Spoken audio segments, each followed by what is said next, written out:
It's time for Security Now. Steve Gibson is here. Lots to talk about this week. Of course, iOS flaws, including the FaceTime flaw. He's also going to talk about DNS hijacking, why so many sites host malware, and he has a little bit to say about an interesting study that shows how your online friends say a lot about you. It's all coming up next on Security Now. Netcasts you love. From people you trust. This is Twit. This is Security Now with Steve Gibson, episode 699, recorded Tuesday, January 29th, 2019. Browser Extension Security. Security Now is brought to you by ExpressVPN. Protect your online activity today. For an extra 3 months free with a 1-year package, go to expressvpn.com/securitynow. And by Atlassian. Atlassian software powers the full spectrum of collaboration between IT teams and the rest of your organization. Visit Atlassian.com to find out which Atlassian tools are right for your team and give their products a try for free. And by Helm. Take back your email and your own data with Helm, a secure personal server that lets you own your online identity. For a limited time, save $50 off the Helm personal server by visiting thehelm.com/securitynow. It's time for Security Now. Here he is, ladies and gentlemen, the man you've all been waiting for a whole 7 days, Steve Gibson, the man of the hour. Wait, let me get this non-operational Facebook portal out of your way here. I don't know what I'm going to do with this thing. I don't even have a Facebook account anymore. And the last thing I want to do is give Mark Zuckerberg a 4K camera into our house. So, you want one? No. Okay. Thank you. I didn't think you would. Thank you so much. Hi, Steve. Yo, Leo. What's up? We are one episode away from 700. Woo! It's funny when I talk to people about, like people who don't know what I'm into. I met with some friends late last week, and I mentioned, I've been, whatever happened with that podcast? I said, not whatever happened to that podcast? I said, it didn't go anywhere. It's still right here. Whatever happened to it? And I said, whatever. How did that turn out? Oh, well, it's still in the works. So, and I say, we're in year 13. And they go, what? And I said, we just recorded 698. And they go, wow. Episodes? I said, yeah. And, the problem is I just have to, figure out what to put in each one because there's just so much competition for stuff to talk about. It's not that you have too little. It's that you have too much. There's so many things. Yeah. Yes. And in fact, on Sunday, I did 2 days ago, I presented Squirrel for the first time in its finished form to this lethal, they call themselves Lethal Los Angeles Ethical Hacker and Elites group. Oh, interesting. And a lot of them were Security Now listeners, so they're smiling right now because they go, we saw him. And several of them reminded me of, remember when those podcasts were 18 minutes? It's like, no, I can't really say that I can't say. And remember the honey monkeys? It's like, oh, yes, we all remember the honey monkeys. So anyway, there were several pieces of news, a really interesting security analysis of browser extensions, and then some rumblings about Chrome's movement from a version 2 to a version 3 of the browser extension API that made headlines. So I thought, let's call this one Browser Extension Security, since it's all kind of about that. So that's our main focus for the day. There was an interesting article, a study that was done. It was published in something in a branch of Nature magazine, gosh, I can't remember now the name, but a reputable magazine. It was an analysis of the expressive power of the social media friends we keep, and what an analysis of who we friend or who friends us can say about us, even when we don't say anything about ourselves. Which and the strength of what they found was what was interesting. So I thought I would just touch on that. We've got a persistent DNS hijacking campaign, which has really got the U.S. government upset. So much so that they impose some 10-day deadlines on some performance. And, the good news is the government is up and running again. So there's a chance that those deadlines can be met. So we'll talk about that. We have also last week's rather significant iOS and macOS updates. And of course, as we all know, we'll have another one very soon now as a consequence of the Facebook bug that was found. FaceTime. FaceTime bug that was found, which we'll talk about. Also, a Swiss site has made a valiant effort since, I think it was March of 2018, to take down malware distribution domains. We got some interesting stats from that, which just sort of focus on, really put a point on how big a problem this is. We've got Chrome catching up to IE and Firefox with its handling of and suppression of drive-by file downloads. 2 worrisome vulnerabilities in 2 Cisco VPN routers that are so bad that if anyone has them, they should just stop listening to the podcast. Oh, wow. and I mean, it's go fix. But can continue later because there's still more stuff to talk about that's good. But oh goodness, I mean, this is bad.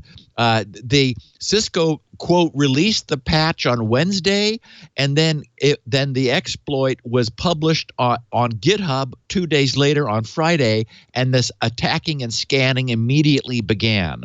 So this is the world we live in now. We've also got some miscellany. Leo, you're going to want to have a hanky handy. Oh, I do. I'm not kidding. A particularly poignant SpinRite data recovery testimonial that yes. And then we're going to take, as I said, a close look at the state of the industry and consequences of the extensions we're making to our browsers. So, nice. and this was just sort of a fun picture of the week. It was in my archive of things to get to that I just got a kick out of. So, I think another great podcast for our listeners as we approach number 700 with a podcast that, isn't yet history. Somebody in the chat room's already saying, please don't quit after 1,000, please. Actually, that would be after 999. Yeah, because he apparently can't handle 4 digits. No, that'll just break my... Smart enough to start with 0. I wrote it in assembly language, and that's all there is to it. I only have 4 registers. Or 132-bit register or whatever it is. Our show today brought to you by ExpressVPN. Last week we talked about the danger, the risks of those free Android VPN clients. There are quite a few problems with them. I just saw an article today about how many of the free VPN clients on Android are laden with, all sorts of issues.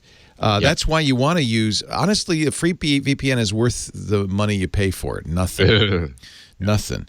That's why if you're going to host your own VPN, that's fine. But that is also for some a non-trivial feat. So let me recommend the VPN provider I use, which is ExpressVPN. They've been around for a long time. They are widely agreed to be the best out there. In fact, rated #1 by Tech Radar. ExpressVPN does everything right. First of all, their client is safe to use on by the way, Mac, Windows, iOS, Android, everywhere you are, you can use the ExpressVPN apps. They run seamlessly in the background. You turn them on with one click, turn them off with one click, so you can turn on that VPN and secure and anonymize your internet traffic on demand as you need it. But another reason why you want to pay for a VPN is speed. If a free VPN, they're not going to put a lot of money into infrastructure. ExpressVPN is an amazing infrastructure with servers all over the world. You're near a server now, so you can get fast service. You can actually use any of the servers anywhere. So if you want to appear to be in Great Britain or Europe or anywhere, you can. And there's some real advantages to doing that. VPNs I think anybody listening to this show understands why, if you're on an open Wi-Fi access spot, you need a VPN. I think a lot of you are also aware of the fact that even at home, your internet service provider is monitoring your traffic. A VPN is a good way to prevent that. ExpressVPN is the best way to secure your internet browsing, anonymize your traffic, and hide your public IP address. Of course, they do not log. They do everything right. They are located outside the U.S., so you don't have to worry about three-letter agencies coming knocking at their door. That's why they're located outside the U.S. Find out more, protect your online activity, and get 3 months extra free with a year package when you go to expressvpn.com/securitynow. The fastest, easiest, most secure, and most private VPN out there, expressvpn.com/securitynow. And I think, at $7 a month, that is a reasonable amount of money to pay for a good VPN. And we can make it even more affordable when you get 3 extra months free with a 1-year package. expressvpn.com/securitynow. I have your... What? Our picture of the week. I have it. Oh, it's so funny. It's just good. It's showing U.S. It's a big, sturdy-looking brick building with a big stop sign on the side and the guard with the little gate down, and it's labeled U.S. Cybersecurity. We've got even razor wire spiraled along the top, and then we also see a side view of the building where the Windows logo with its 4 panes is shown, with the blue one cracked through with a ladder propped against the building. So it's like, yeah. And I put my own caption on it, the weakest link. Mm-hmm. So, yeah. And I've said before, I guess we've talked about there being some migration away from Windows. I think it was China. Was it that they're working on a Linux-based? They have a Red Linux. It's their own distribution. Right. Yeah. And I'm stunned that anyone who isn't a clear ally of the U.S.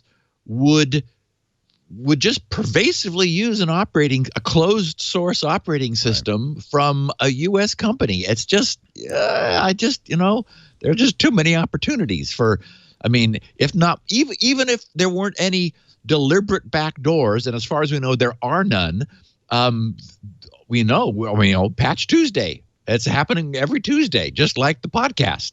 Yeah, every month. But every month. And we do talk a lot about our fear that Huawei and other Chinese companies are watching us. But remember, there are a lot of countries around the world that don't trust our software and our hardware for the same reason. Yeah. And we know we engage in this. That's what we learned with Vault 7 and Edward Snowden's revelations and all of that. Yeah, yeah. So this interesting piece of work, I titled it The Acquaintances We Keep, because the research is titled Information Flow Reveals Prediction Limits in Online Social Activity. Oh, well, now that you put it that way. Much simpler. Yeah. And in fact, I am going to also paraphrase what they said in the abstract after I read it. But I thought it'd be an interesting little tidbit to tuck away that our listeners could bring out at the proper time, perhaps when standing among a group of non-techie people, like with a drink in your hand or something. The abstract of the paper says, modern society depends on the flow of information over online social networks, and users of popular platforms generate substantial behavioral data about themselves and their social ties. However, it remains unclear what fundamental limits exist when using these data to predict the activities and interests of individuals, and to what accuracy such predictions can be made using an individual's social ties. Here, in this research, we show that 95% of the potential predictive accuracy for an individual is achievable using their social ties only, without requiring that individual's data. We used information theoretic tools to estimate the predictive information in the writings of Twitter users, providing an upper bound on the available predictive information that holds for any predictive or machine learning methods. As few as 8 to 9 of an individual's contacts are sufficient to obtain predictability comparable to that of the individual alone. They said distinct temporal and social effects are visible by measuring information flow among social ties, allowing us to better study the dynamics of online activity. Our results have distinct privacy implications. Information is so strongly embedded within a social network that in principle, one can profile an individual from their available social ties even when the individual themselves forgoes the platform completely. In other words, what they're saying is that the people that we are linked to has such strong predictive value that just knowing 8 or 9 of them and knowing about them is as predictive as knowing everything about us, which I just thought was an interesting data point, not something that I would have imagined possible. But, you know, in this day and age with unlimited computing power and data storage, these are the kinds of mischief that academics are getting up to. So not a big deal. I just thought it was sort of interesting that, yeah, if we know who 8 or 9 of your contacts are, if knowing about, well, and the other thing too, Leo, is that it strongly suggests the nature of how we choose our friends is, you know, they're people who tend to align with us in various ways. Yeah. So there has been, boy, I don't know if I have the date where it began, where it was first seen, but like a year, an ongoing. I've seen references to it as I've been dipping around the security world, but nothing really. It didn't really come up to the level of needing to say something because there wasn't anything definitive. It's been a DNS hijacking campaign, which has sort of been in the background. It isn't widespread. It's targeted, but it's interesting. What got it onto my radar was where I saw how the U.S. had reacted to U.S. cert's finally warning about it last week. So we have the National Cyber Security and Communications Integration Center, the NCCIC, which is part of the Cybersecurity and Infrastructure Security Agency, the CISA, which is aware of a global domain name system, DNS, as it's we have acronym soup here, infrastructure hijacking campaign using compromised credentials, and that's the key, like how they get in.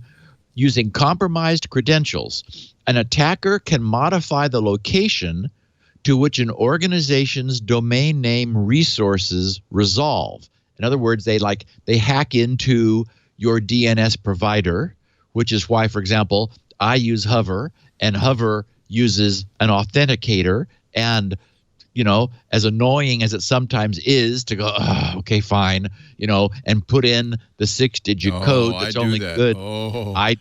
You betcha. It's like this is probably more than anywhere else. Well, LastPass does it. Hover does it. I have Gmail, Google, whatever your email provider, that's the other one. Yeah, those are the big three, aren't they?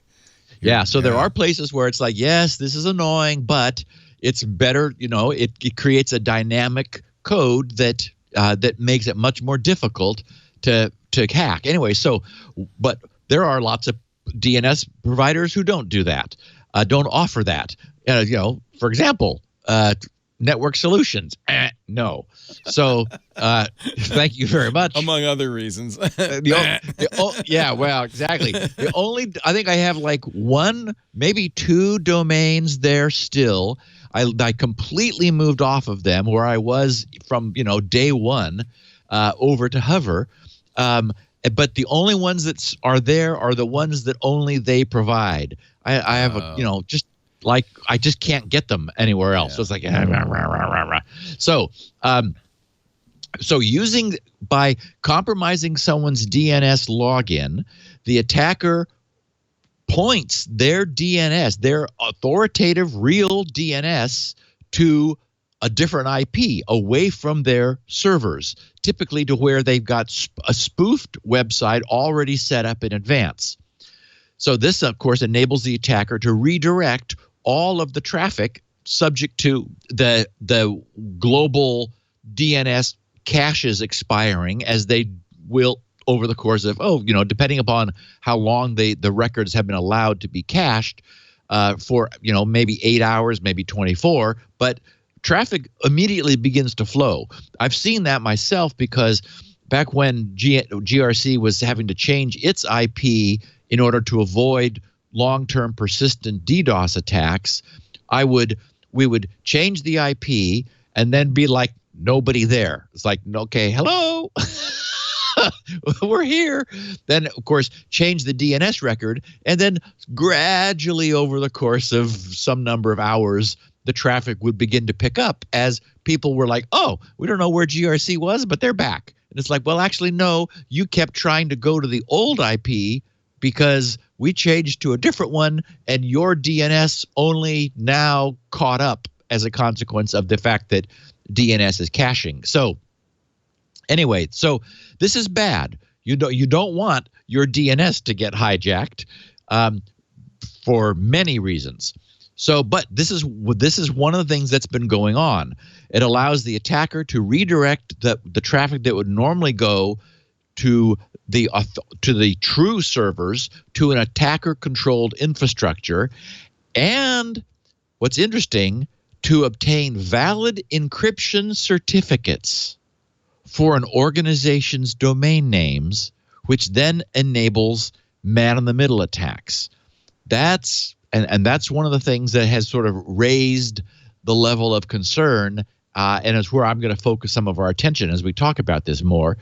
So this NCCIC, in their coverage, encourages administrators to review FireEye and Cisco Talos intelligence blogs on global DNS infrastructure hijacking for more information. Additionally, NCCIC recommends the following best practices to help self-guard networks against the threat. Well, I'm skipping that because we're going to talk about what the CISA, which is the sub-part of the NCCIC, said, which is where these you respond within 10 days or else. Anyway, I had the links to FireEye's report, which I will share because they've got some detail. They said FireEye's Mandiant incident response and intelligence teams have identified a wave of DNS hijacking that has affected dozens of domains belonging to government, telecommunications, and internet infrastructure entities across the Middle East and North Africa,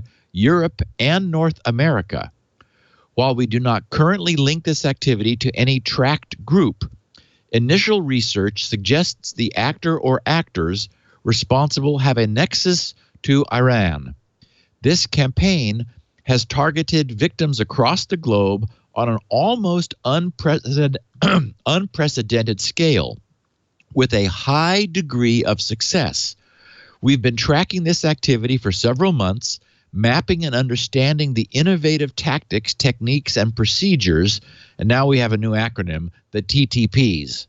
The tactics, techniques, and procedures, deployed by the attacker. We've also worked closely with victims, security organizations, and law enforcement agencies where possible to reduce the impact of the attacks and/or prevent further compromises. While this campaign employs some additional tactics, it is differentiated from other Iranian activity we've seen by leveraging DNS hijacking at scale. The attacker uses this technique for their initial foothold, which can then be exploited in a variety of ways. In this blog post, we detail the 3 different ways we've seen DNS records being manipulated to enable victim compromises. Technique 1, involving the creation of a Let's Encrypt certificate and changing the A record, was previously documented by Cisco's Talos team. The activity described in their blog post is a subset of the activity we've observed. Okay, so as I said, let's think about what this means. If a site's DNS record can be changed, then subject to DNS caching expiring and needing to be renewed, all traffic to the domains controlled by the altered DNS record will be redirected to an attacker-controlled IP address. And since that redirection includes the lookups being performed by the Let's Encrypt services, the attacker is able to immediately auto-obtain and auto-install a valid certificate for their fraudulent site at its fraudulent IP. So this, of course, further defrauds every visitor to that site who will see a fully correct https:// and did I spell the domain correctly? Yes, everything is correct. And look, it's HTTPS. It's valid. So we've often talked about the need to have secure domain name lookup. And as we can see, this was made even more important with the advent of Let's Encrypt, because incorrect DNS is Let's Encrypt's greatest weakness. We've raved about the idea of having Let's Encrypt and being able to sort of have the equivalent of opportunistic security for connections. Even though Let's Encrypt has weakened the identity guarantee, or I guess I should say it's transferred it entirely to DNS. Once upon a time where you had a human in the loop, and you still do, of course, with other types of certificates that provide a much stronger assurance about the identity of the entity to whom you are connecting. What Let's Encrypt has done by completely automating the lookup or the certificate issuance process is it has essentially it's transferred all of the veracity of its identity assertion over to DNS. And unfortunately, DNS is not up to the task yet. Someday, when DNSSEC is fully deployed, then we'll have secure domains, and this kind of fraud will be dramatically mitigated, if not completely eliminated. We're not there yet. So we're sort of in this awkward stage where everyone's rushing to HTTPS. Browsers are becoming, really militant about not having an HTTPS connection, where developers are being inconvenienced because they can't see into their traffic any longer, which used to be really convenient. So we're having to set up, our own proxies in order to intercept traffic, or we're able to typically look at the web browser developer mode in order to see what's going on with our browser. But it is difficult to look at it now on the wire because it's all being encrypted. So the predictable effect this has had, that is that Let's Encrypt's automated certificate issuance has had, is that what once was relatively useful identity assertion value of an HTTPS certificate has been reduced significantly. And it is interesting, that these bad guys have taken the time to obtain certificate certs for their DNS hijack domains, which suggests that, as we have seen, HTTPS really has become the de facto, must-have property for websites. And certainly the high-value sites they're apparently going after are HTTPS sites. They may be pinned as HTTPS in the web browser using HSTS, so you no longer have the option of trying to do, for example, what we've talked about before, an HTTPS to HTTP downgrade attack, where you just switch all the URLs down to HTTP and assume that no one will notice. Browsers just won't do this. And of course, the problem is that Let's Encrypt is now really being strongly compromised. We've talked about this before. Back in March of 2017, we covered the news of an analysis that showed that Let's Encrypt certificates, or Let's Encrypt had issued, get this, 15,270 certs containing the string PayPal. Oy. Yeah. Oy. So that just sort of shows you that, no good deed goes unpunished is what that shows you. Exactly. Jeez. Exactly. That's too bad. But it doesn't mean if you use Let's Encrypt that you're vulnerable. It just means people are misusing it. Well, yes. It means that it's because it took the man out of the loop. It took all human verification out of the certificate issuance process and automated. That's both its benefit and its liability. What it means is that we can't really any longer rely on automated certificates to assure us that we're connecting to the authentic domain that we believe we are. And in fact, that takes me to one of the conclusions of this is I'm wondering if web browsers, if the certificate standard should not be augmented with a flag that is set if the certificate was issued automatically. That is, certs that do not have a human intervention, that like Let's Encrypt, and presumably in the future there will be other automated certificate issuers. If automated certs shouldn't be required to set a flag in the certificate properties indicating that it was issued through automation. And then that would allow browsers to provide some indication of some sort, optionally, that yes, you're secure, but just FYI, the certificate was issued automatically, not with a human oversight.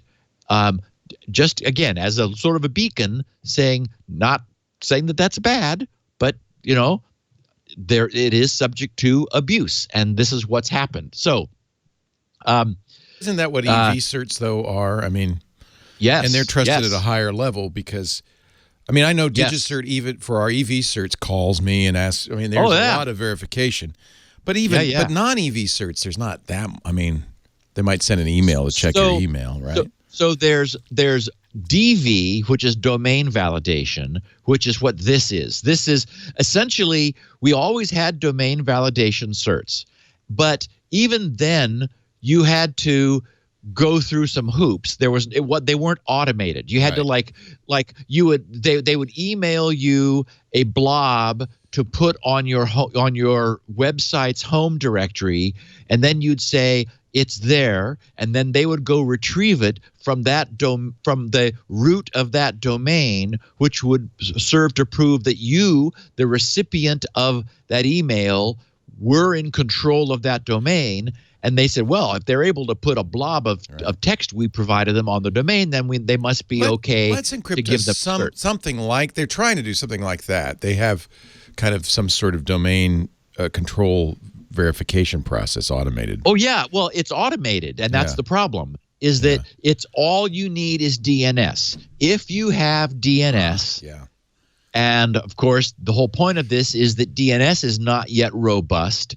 Well, we could argue that even the system is stronger than the management, because this is the attack of the management interface, which is why we were talking about hover and one-time, time-based tokens, and how very important it is for people to maintain good control over their DNS records, because it's the way these exploits happen.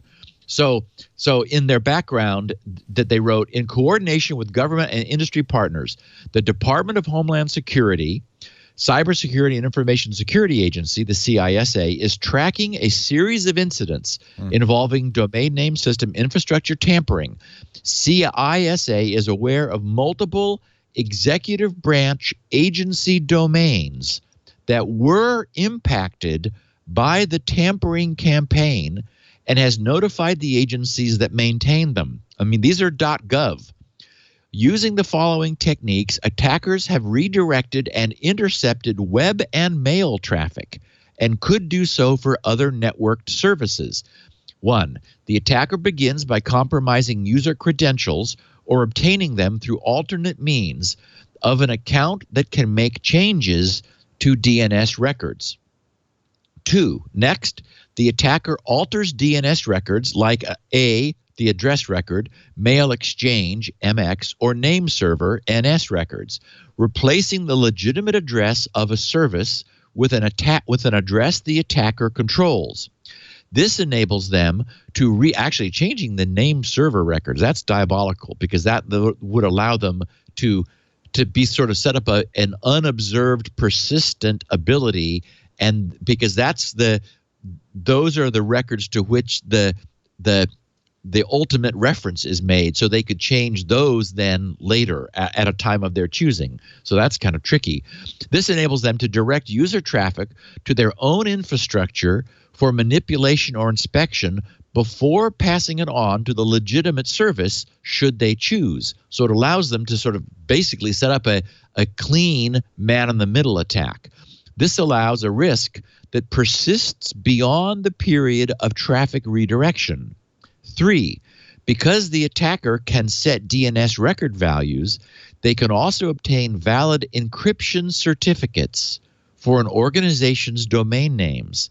This allows the redirected traffic to be decrypted, exposing any user-submitted data. Since the certificate is valid for the domain, end users receive no error warnings. To address the significant and imminent risks to agency information and information systems presented by this activity, this emergency directive, that's what this was, an emergency directive, requires the following near-term actions to mitigate risks from undiscovered tampering, enabling agencies to prevent illegitimate DNS activity for their domains and detect unauthorized certificates.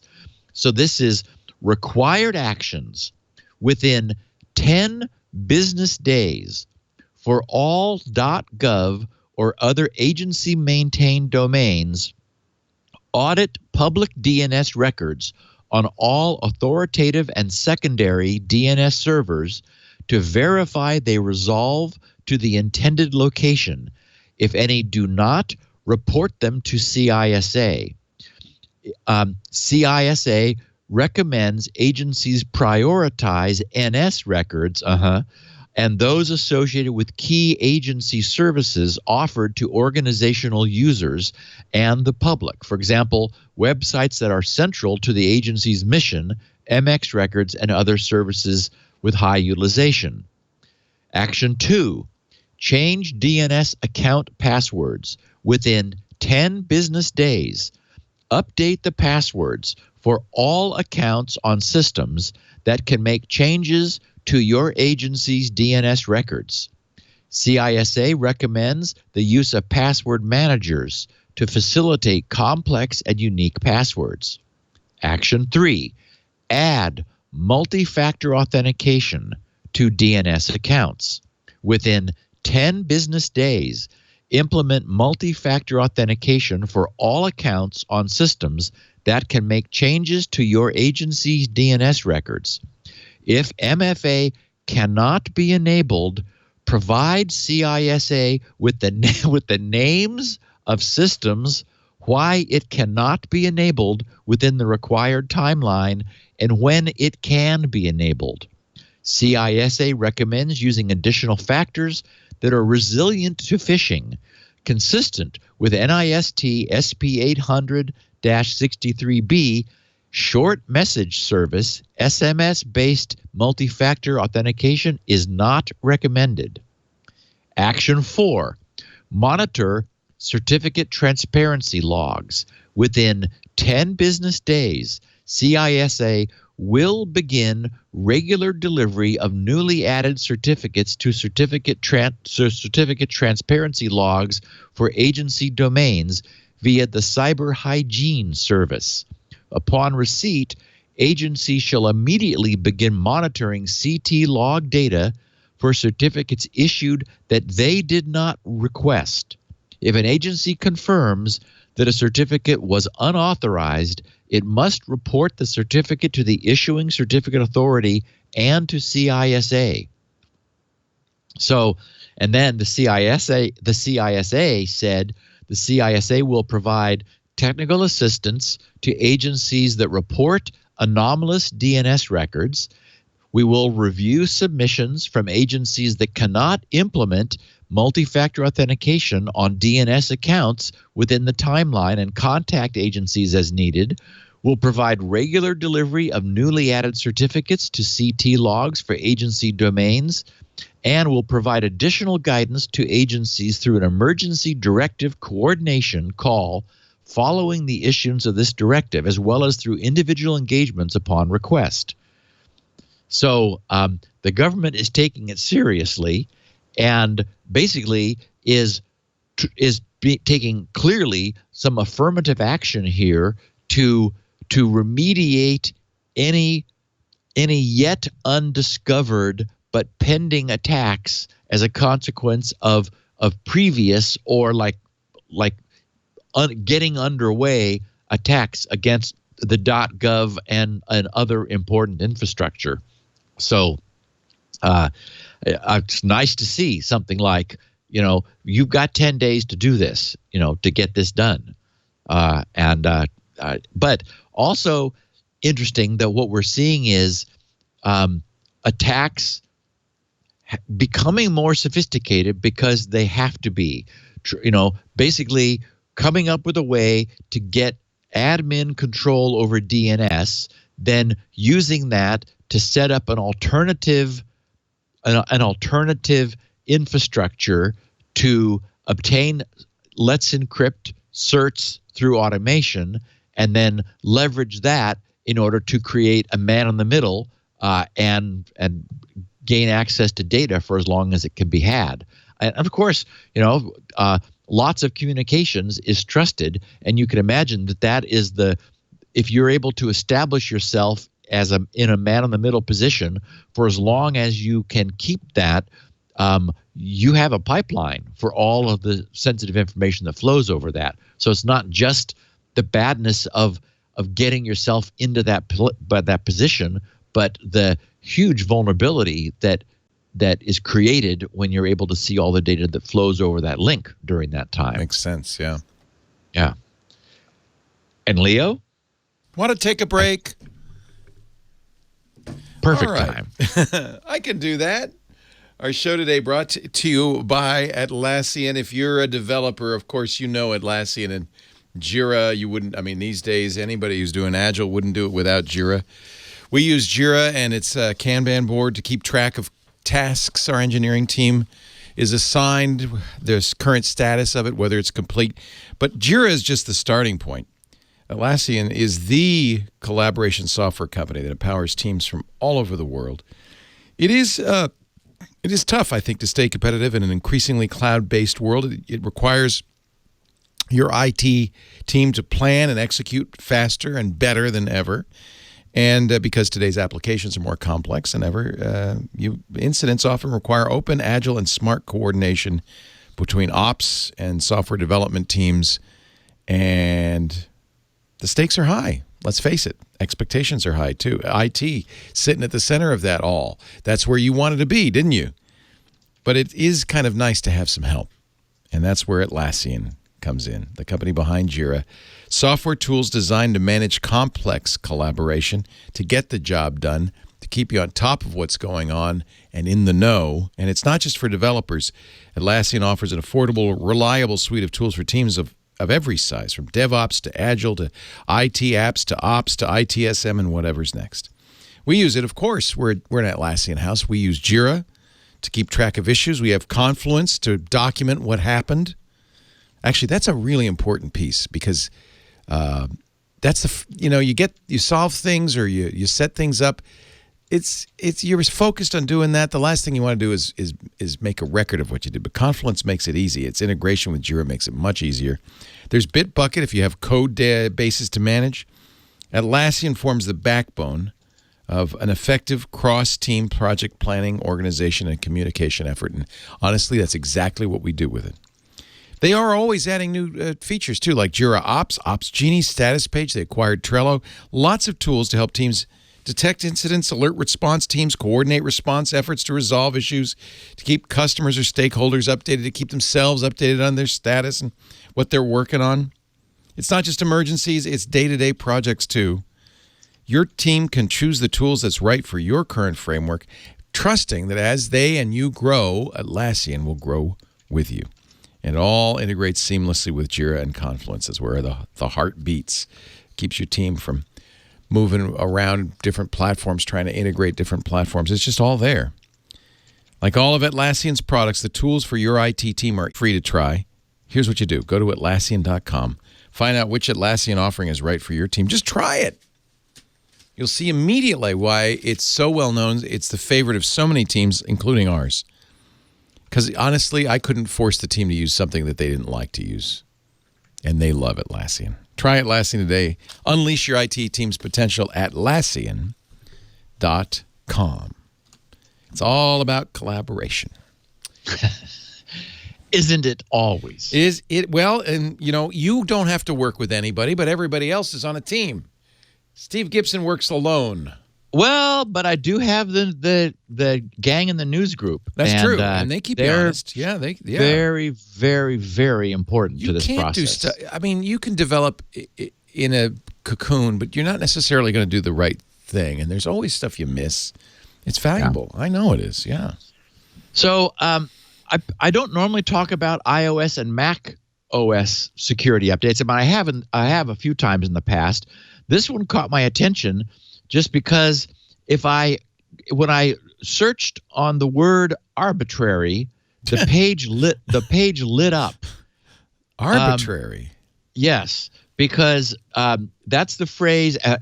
Apple uses the phrase arbitrary code execution. Ooh, that does not sound good.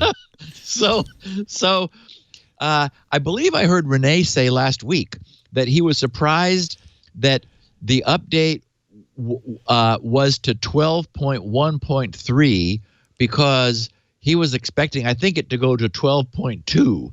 I don't, he's the Mac guru, follower, genius guy, so I don't know what that's about. But anyway, what we got was 12.1.3. Presumably, maybe Apple already has other plans for 12.2, and that hasn't happened yet. So these things apply to iPhone 5S and later, iPad Air and later, the iPad Touch 6th generation. And they caught my eye, as I said, because when I searched the security news details page, I have the link here in the show notes for anyone who's interested. For the word arbitrary, I got Bluetooth. Yeah, I got Bluetooth.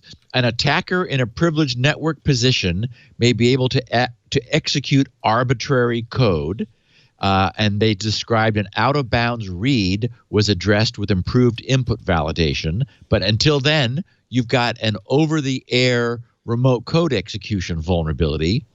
In FaceTime, a remote attacker may be able to initiate a FaceTime call using arbitrary code execution. Okay, that didn't seem that bad, but still, you don't want that. A bunch of kernel impacts, kernel arbitrary code execution. Those are never good. There was in the Apple's Lib XPC, which is part of the iOS process management system, there was an arbitrary code execution. Also, another arbitrary code execution in SQLite. WebKit, had a bunch, and those are not good because, of course, that has a lot. WebKit is internet facing. So there was malicious and delicious. But yeah, exactly. Processing maliciously crafted web content may lead to arbitrary code execution. Actually, all three of them say that. So there's a memory corruption issue was addressed with improved memory handling. A type confusion issue was addressed with improved memory handling, and multiple memory corruption issues were addressed with improved memory handling. As we know, Apple doesn't ever give us any details. It's just, you be happy, these are no longer going to bite you. And fluoroacetate was involved. And I remember we talked about him before, or she, or whoever. Yes. Working with Trend Micro's zero-day initiative, fluoroacetate reports to Trend, who then reports to Apple. Also, WebRTC, again, a potentially high impact because that tends to be internet-facing, and so there was an arbitrary code execution vulnerability there. So, although and as for we know, arbitrary, read malicious, right? Oh yeah. Read. We provide the code that we're going to stuff down your throat, whether you like it or not. Arbitrary sounds so harmless, but yeah, exactly. It isn't completely arbitrary. It's mostly whatever the bad guy wants to execute. Exactly. Yeah. Exactly. So, as we know, iOS has historically been less prone to reverse engineering attacks than Windows, yet a lot of these seem not good. So, I don't know why it is, but my systems update lazily. It'll be like a week will go by, and then it'll begin to say, yeah, we'd like to reboot your iPad or your phone or something. And I'll go, oh. Anyway, so this time I went looking, and I was asked if I wanted to download and update, and I said yes, thank you. So I would just suggest to our listeners, I mean, again, probably targeted attacks. These, as far as we know, well, we don't know that whether they are in the wild or not. They weren't disclosed as 0 days, so we can presume they're not. But it would be good to update. And consequently, or as a consequence of there being a lot of code overlap, an increasing amount of code overlap, and a common code base between iOS and macOS, the macOS update that was Mojave 10.14.3, which was also known as for High Sierra, they simply called it the Security Update 2019-001, and the same thing for Sierra. Most of those things were also affecting macOS. So that's a good point. All of us, you're right. Of late, you get updates on both iOS and macOS at the same time. That's the unified code base. That's interesting. Right. Yeah. And so the good WebKit, news is, of course, WebKit's the same on both. Yeah. Yes. And the good news is when you fix it on one, you fix it on the other. The bad news is you got vulnerabilities on both. So, that's not so great. Interesting. So observation. Yeah, there were some additional ones. Well, so first of all of the same ones were present in the Mac OS. Bluetooth, FaceTime, WebRTC, SQLite, the IO kit, and those affecting the kernel. And then additionally, specific only to Mac OS, High Sierra, High Sierra, there was a remote code execution vulnerability in the Intel graphics driver and a privilege elevation issue in the OS's hypervisor. And then all three Mac OS versions that were patched were affected by an out-of-bounds flaw in the Quartz core that could allow an attacker to read unrestricted memory. So update now and update often. And then, of course, we should mention while we're here that this FaceTime bug, which has been much in the news, the headlines were like all screaming with their hair on fire. As I understand it, you guys talked about it on MacBreak just before this podcast.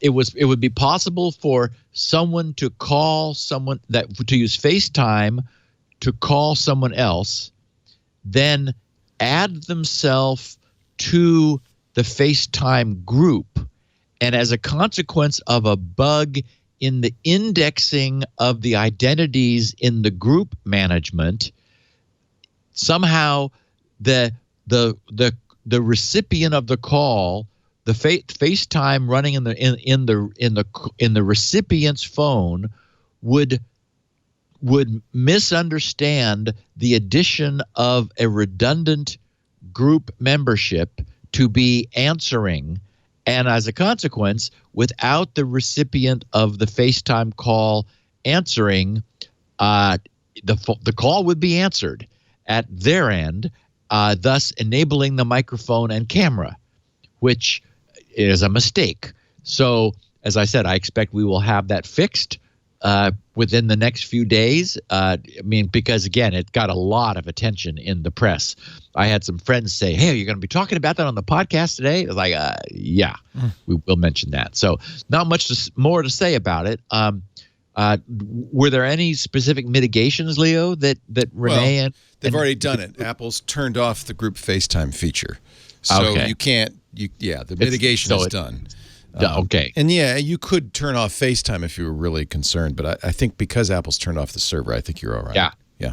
Good. So the group service died. That's right. And as soon as they get the patch pushed out, that's then exactly right. They'll turn it back on again. Yeah. Cool. It's it's not a good bug. It allows somebody to snoop on you, but it's not a terrible bug. You'll hear the ring. They can only snoop on you for a while until it stops trying to get through. And I have found, Leo, I don't know if there's been any detailed research on this, but the inside of someone's pocket, not a good place. It's very dark. It's very dark in there. Muffled. You may see, depending upon the knit of the fabric, you may see some little bits of light shining through, but probably not. Not a bad. And if you've ever been butt dialed, you know that the contents of that audio isn't usually very useful. So no, a lot of sort of scratching around and rumbling, and exactly. So it's a bad bug, but they're going to fix it. So at the end of March 2018, a Swiss site, abuse.ch, initiated its most recent project, which they call URL House, HAUS. I've got a link in the show notes for anyone who wants more detail. And I sort of rewrote their statement to kind of bring it current. It was written sort of in the past tense and with some and these are it was written in English, probably by non-native English speakers. So their English is way better than my Swiss. They wrote, at the end of March 2018, abuse.ch initiated its most recent project called URL House. The goal of URL House was to collect and share URLs that are being used for distributing malware. And wait till you hear how many. The project was a huge success with the help of 265. And Leo, I had to force myself not to write 256 because my fingers they just automatically. There's a groove in your brain. It's like, okay, wait a minute. 2 to the 8. It's obvious. Yeah. Not 256, 265. Security researchers spread across the globe. URL House was able to coordinate the takedown of almost 100,000 malware distribution sites. Holy cow. In 10 months.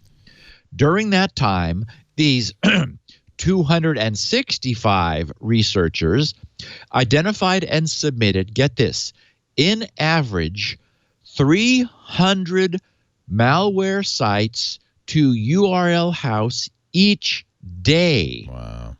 In order to help others to protect their network and users from malware campaigns.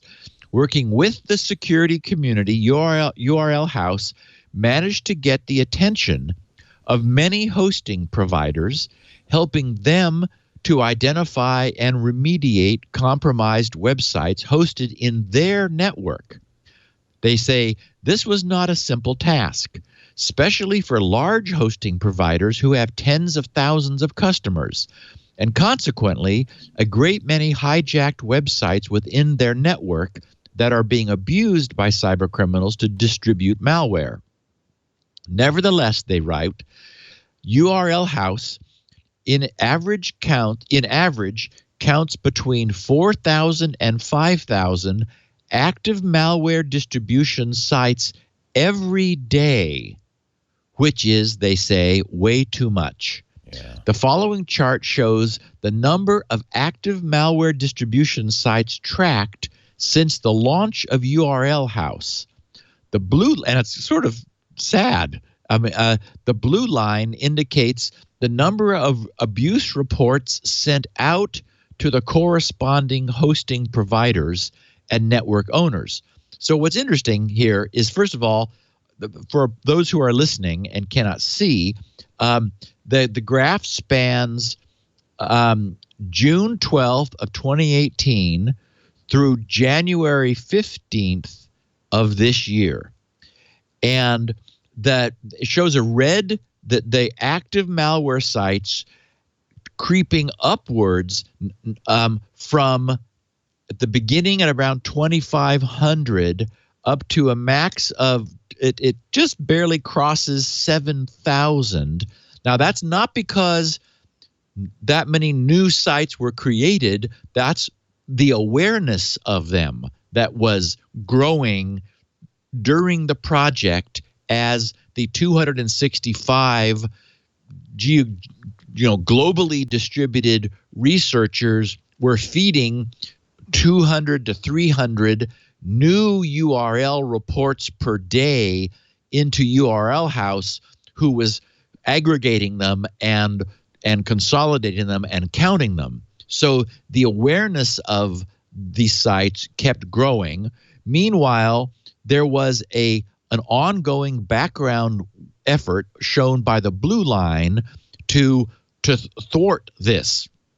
And what's interesting is there is, looks like maybe in September 2nd, a little, but maybe between the 2nd and the 11th somewhere, that's where the graph is marked, there's a big blue spike up to 3,000, where 3,000 malicious sites were reported during a small period of time, and that sort of seemed to tip the scales. And we then see over the course of September, October, November, the number of sites dwindling, and then another little uptick, and then there's some more reports, and then they get pushed down again. So the point is, this graph shows a real cat and mouse ongoing battle between malicious sites being created and then being taken down, them being found, then being reported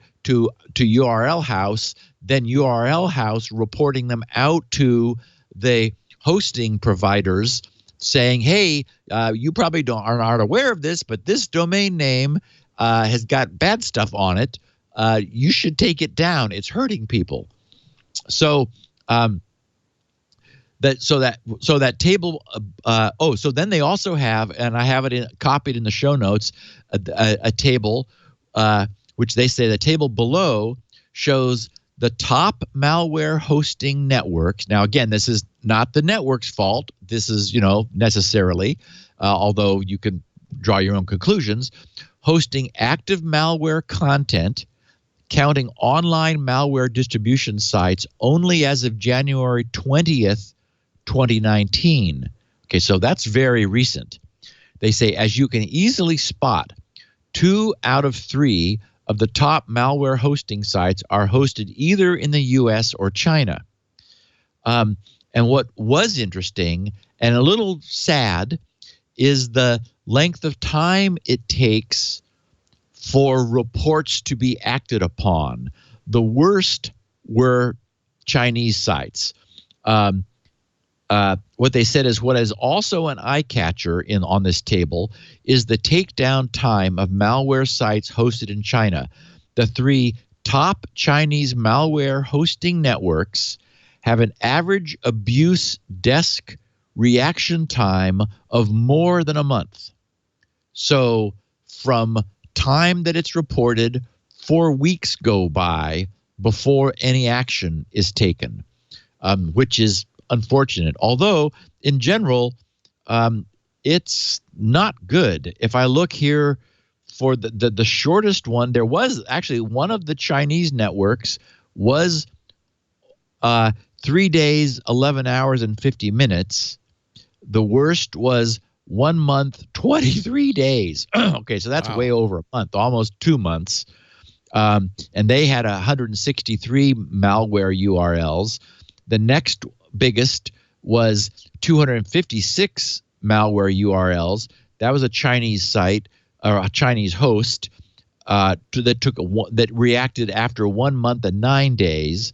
On the other hand, the number one hosting site provider was DigitalOcean in the U.S., and they had 307 malware URLs, so more than any other provider, and their reaction time was 6 days, 12 hours, and 56 minutes. So I certainly... We should mention, by the way, they're a sponsor, as you know. Okay. And one of the reasons people use them is it's so easy to spin up a site, right? Right. It's a simple thing to do. Yeah. Exactly. And also, I was just going to say that these guys have to be responsible because they don't want to take down a site. They shouldn't take down a site based on a report without verifying it. So otherwise, you've got script kiddies maliciously reporting good sites that they don't like as being malicious and getting them booted for no good reason. So when you have a huge number of sites, there's a lot of remediation work and burden that goes along with it.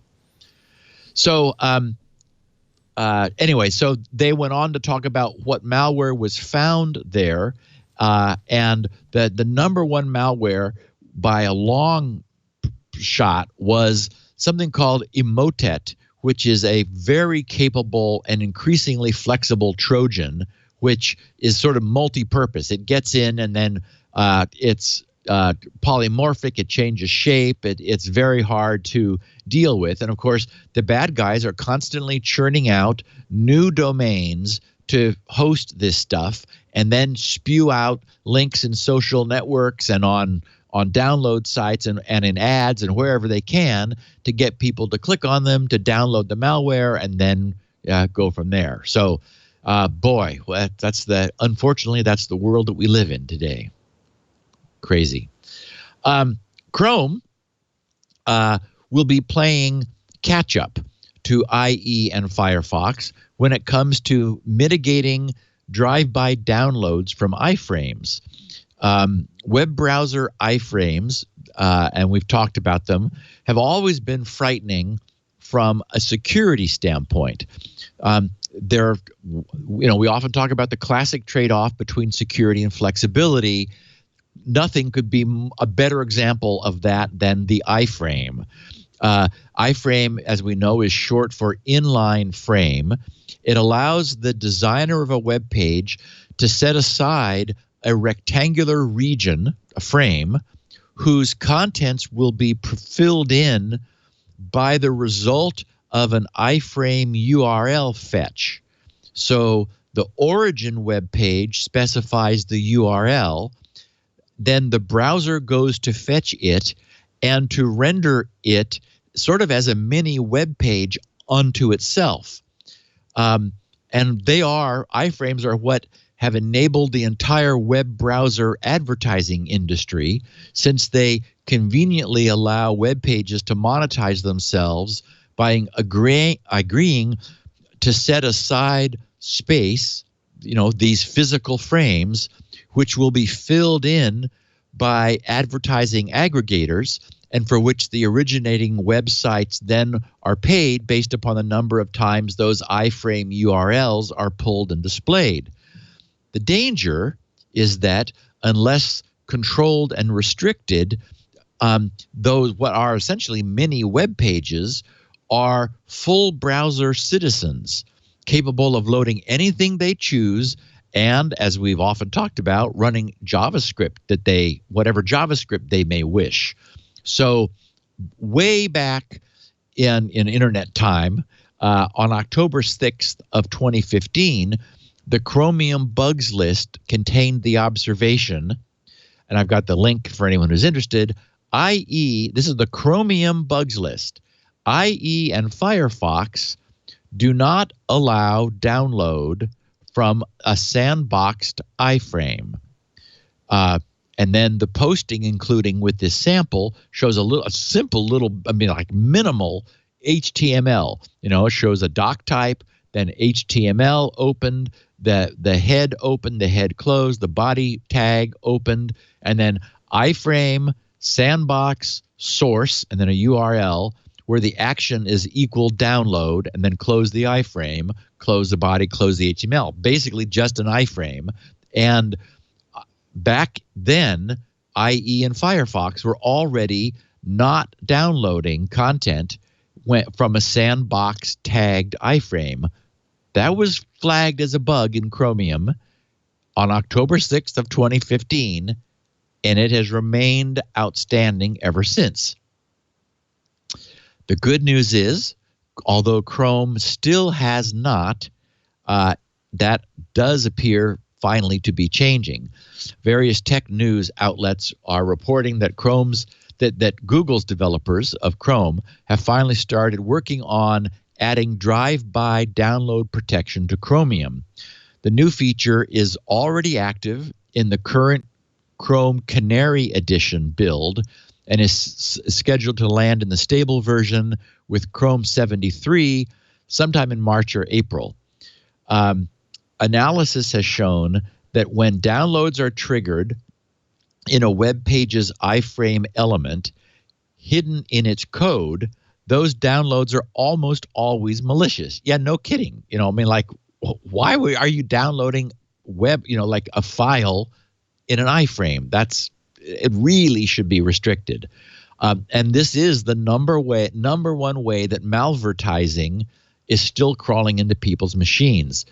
So, and I guess it was out of an abundance of, who knows? Maybe Google is using this extensively in their own web apps. It wouldn't surprise me. Certainly, there are use cases for it, but the typical use, unfortunately, has been malicious.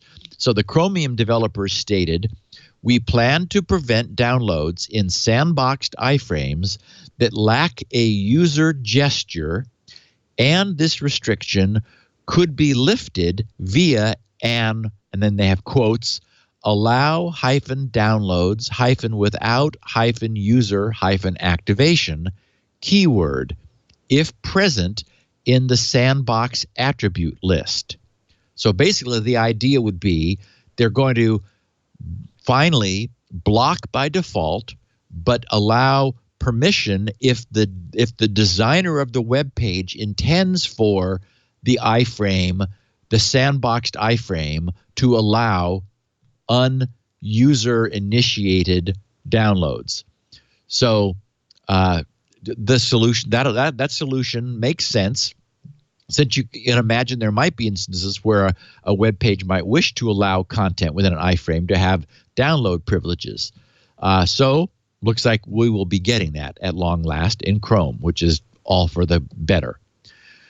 Now, this is where anyone who is responsible for a Cisco VPN, WAN VPN router, an RV320 or an RV325, pauses the podcast, takes those routers offline, and updates their firmware. You can come back to the podcast, but you are please, you are absolutely permitted to go unplug your router. And if you're listening, if you're streaming the podcast, well then yes, you'll get disconnected. But believe me, you'll be glad.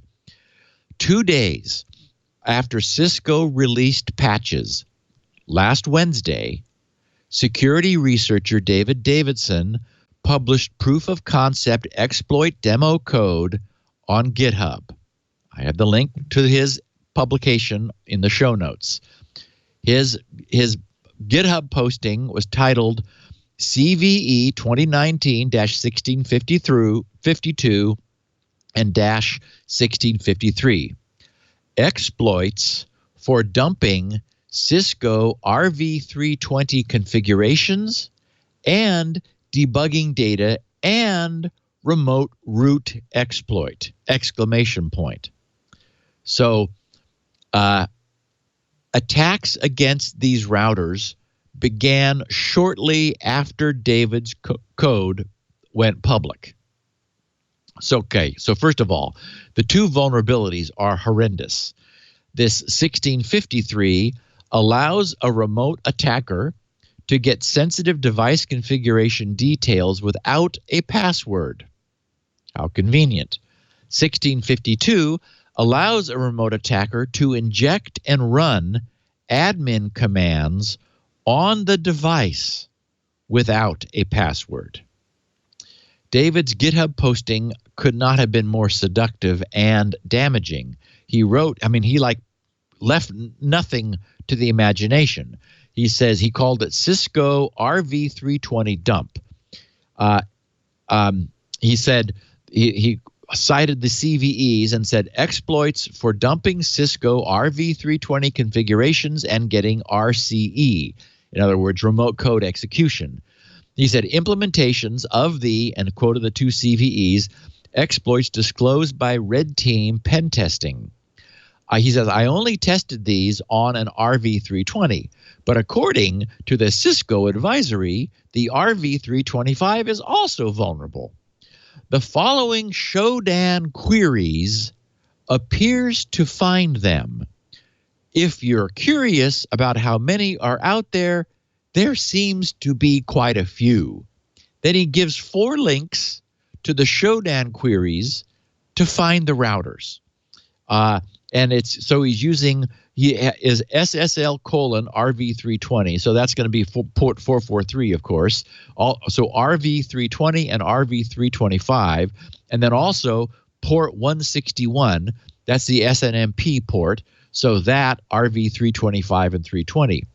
He says the vulnerabilities allow for the following: dumping in plain text the configuration file, including hashing for the web UI, dumping encrypted diagnostic debug files, including config and the /etc and /var directories, decrypting the encrypted diagnostic debug files. And he says, yes, you get /etc/shadow, and post authentication remote code injection as root via the exposed web UI. And then he says, as an aside, the default creds are Cisco:*Cisco. In other words, username and password Cisco:*Cisco. So Troy Mersch at Bad Packets Report did some white hat scanning and put up some more details last Saturday, the day after David's disclosure. He posted on January 26th over 9,000 Cisco RV320, 325 routers are vulnerable to CVE 2019-1653. He wrote on Friday, January 25th, 2019, our honeypots detected opportunistic scanning activity from multiple hosts targeting Cisco small business RV320 and 325 routers.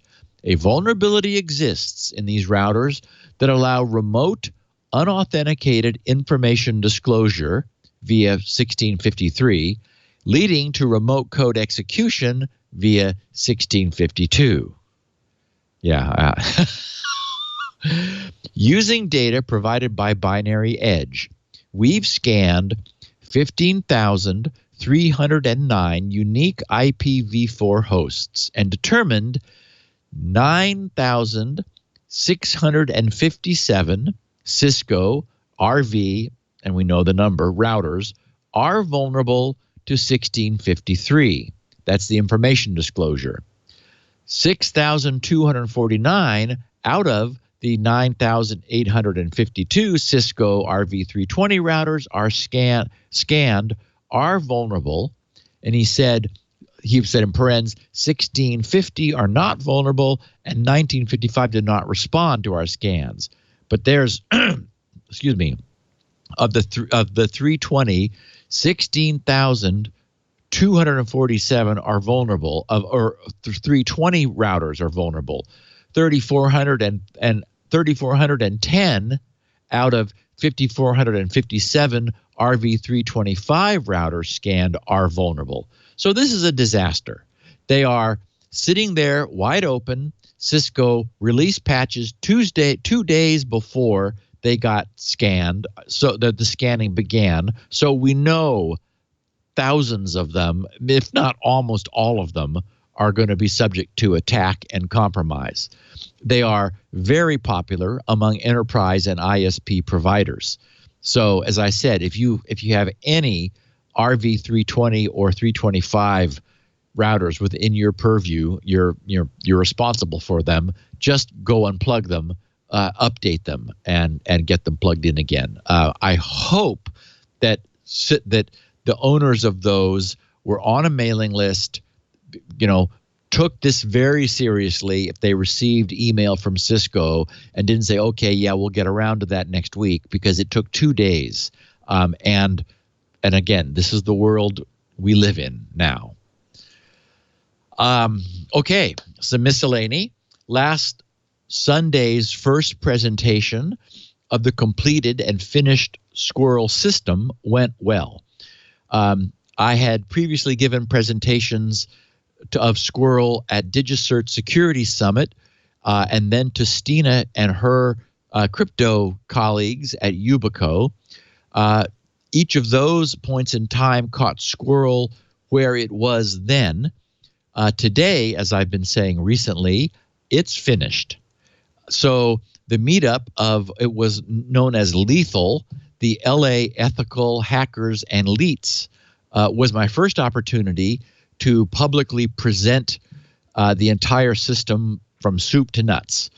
There is a video that was made, but it was sort of a best effort.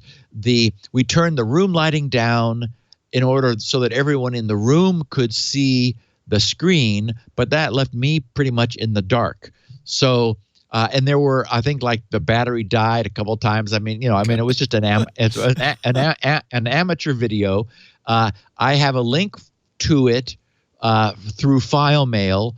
I shared it over in the news group this morning, and I got a couple comments back saying, yeah, that you were great, but I guess there are 2 big audio dropouts and so forth. So anyway, I'm sure I will eventually, speak in front of a group that records video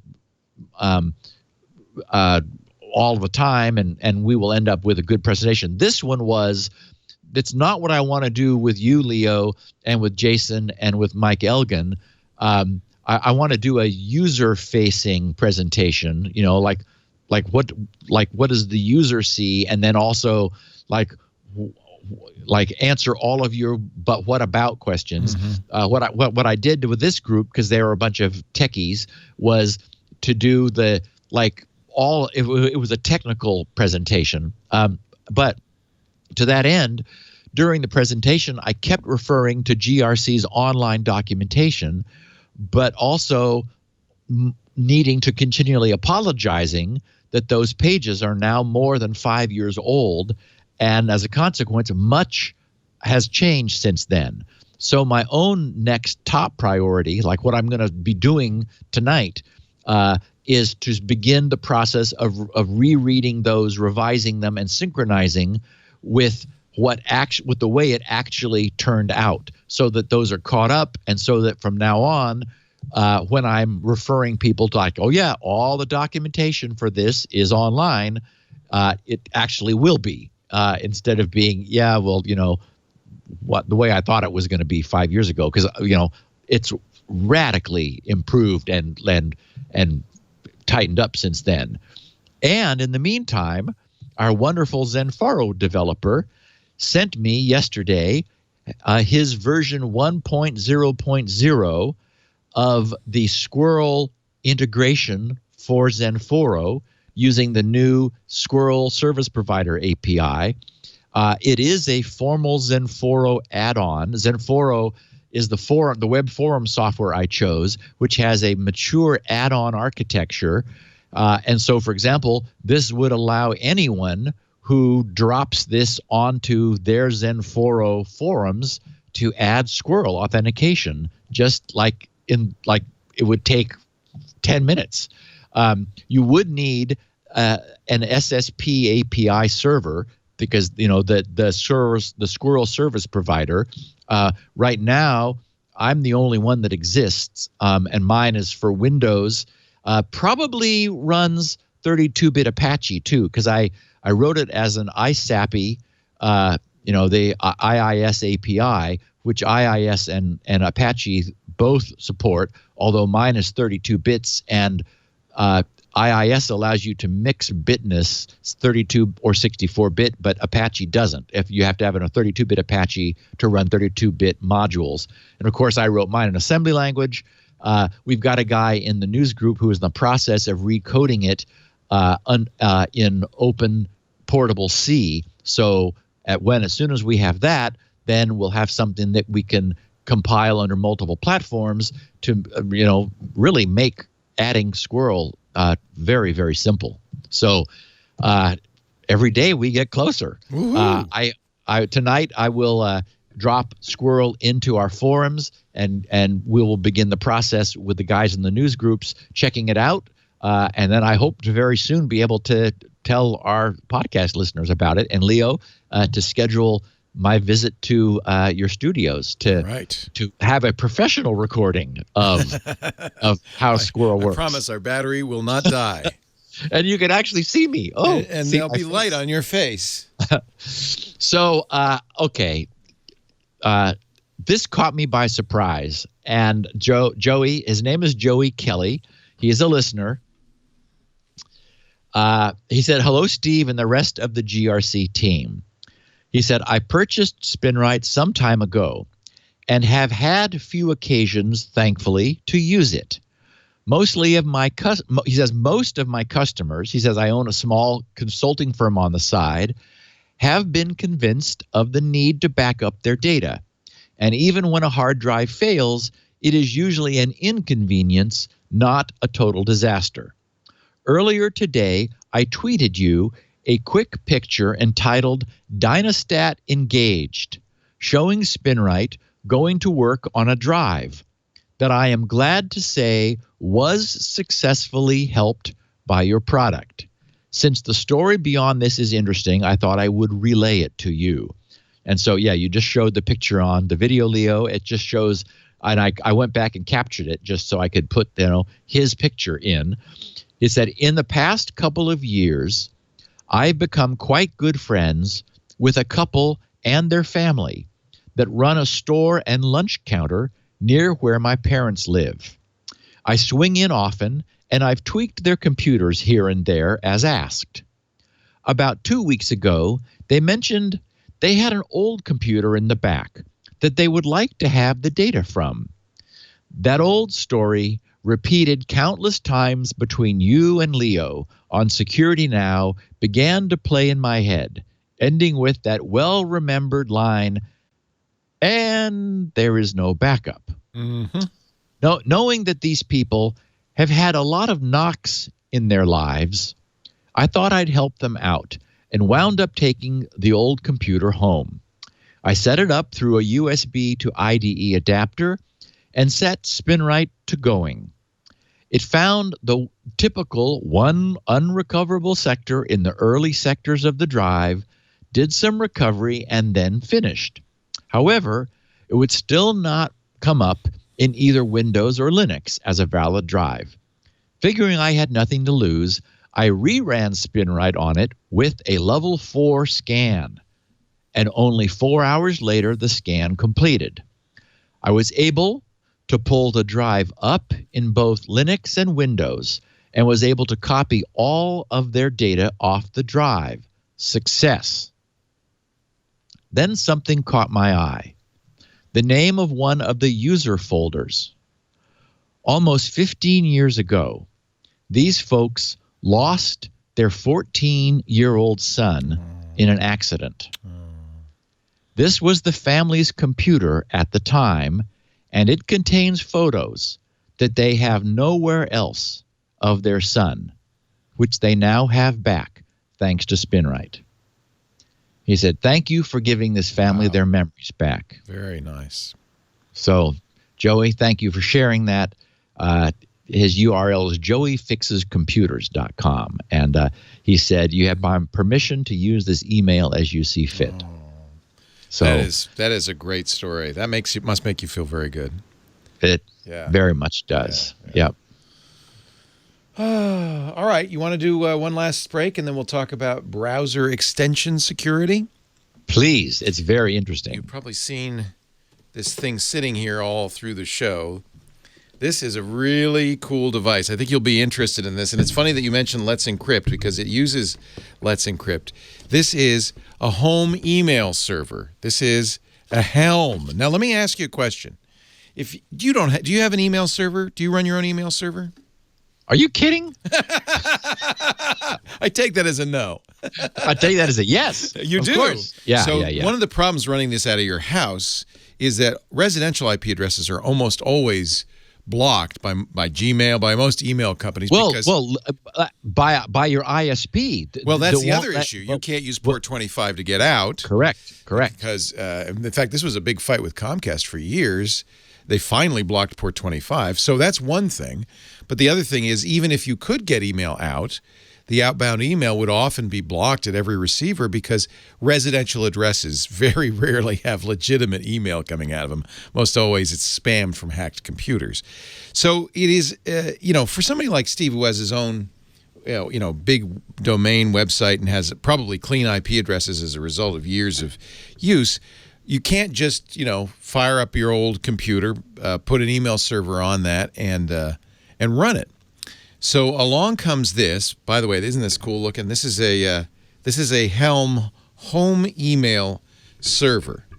If you don't want your email, when Steve says, "Are you kidding?" I think one of the things he's referring to is the fact he doesn't want his email to live on Google's servers or Yahoo's servers or Microsoft servers or anywhere else. Exactly. I'm not Steve at yahoo.com. That's not Most of us don't have that option because our email is going to live on some public server somewhere.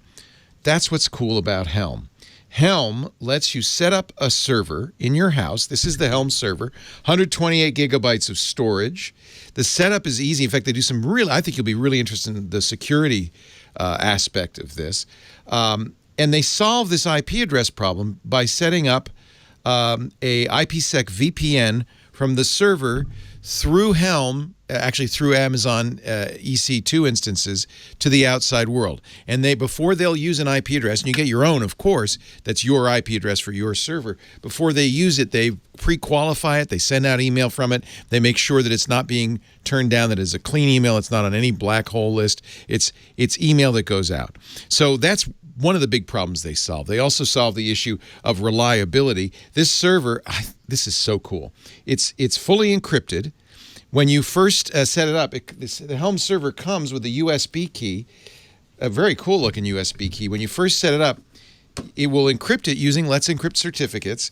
And then if you will copy the recovery key onto this Helm USB key, which you'll then bring to work or somewhere else. Because one of the concerns people have is if I'm sending my email out through Amazon, through the Helm service, I want to make sure nobody, not Helm, not Amazon, anybody else can read it except the recipient. So by encrypting it, they make sure it's trust no one encryption. Helm doesn't store it. Nobody stores it. It goes through them. and you are the only person who can read it, who can access it. You get all of the features of email authentication that are also very hard to set up, like DMARC, SPF, DKIM authentication. It's really easy to set up. You plug it in. It's got an Ethernet port. I think it has Wi-Fi too as well, but I of course use it with an Ethernet port. It has an expansion port. Eventually you'll be able to add additional storage to it. A power port. It turns on. You put the Helm app on your phone, and this is where an additional authentication layer is awesome. You can. I have it set up to have a catch-all account. I, by the way, used it. I got my own domain name. Helm will do this with you if you wish, or you can get your own domain name and bring it.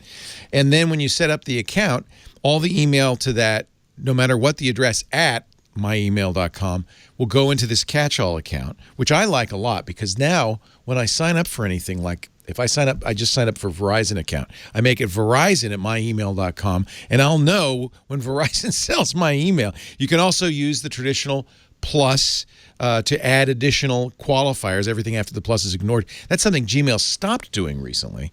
So it's really nice to be able to do that.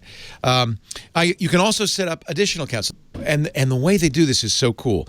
In order to set up the secondary account, by the way, I have no access to that secondary account, but in order for Lisa to say, set up an account on our family email server, she puts the Helm app on her phone, and it sends a token via proximity.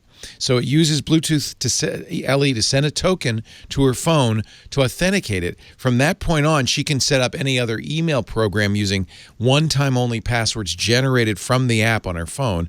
And that's beautiful because it means no one can spoof it, no one can create an account because they can't get proximity to your server. You keep it secure. It's got secure boot. The keys are managed by a secure enclave. Server-to-server encryption is over TLS certificates, as you mentioned or as I mentioned, from Let's Encrypt. I love the proximity-based two-factor authentication through the Helm app. It means my email passwords, my logins are doubly secure because you'd have to have physical access to the server to even set up an account. It's private by default and by design. A VPN tunnel to the outside world, encrypted offsite backups that are only accessible to you with a unique, secure private key. You get free shipping, a 1-year warranty, a 30-day money-back guarantee. If you have been interested in this day and age, if you like the idea of not using somebody else's email service, but having your own personal email server, this is really the only sensible way for a person like me to do it. If you're not Steve Gibson, and by the way, it supports CalDAV, it supports contacts, so you have your own contact server, your own calendar server, and your own email server. It is IMAP. They use a great IMAP setup, which I love. This is the way to have your own address, and I love it that I can create as many additional addresses as I want. That really is a nice feature as well. So Lisa's got one. My kids have one. It's really a great idea. This is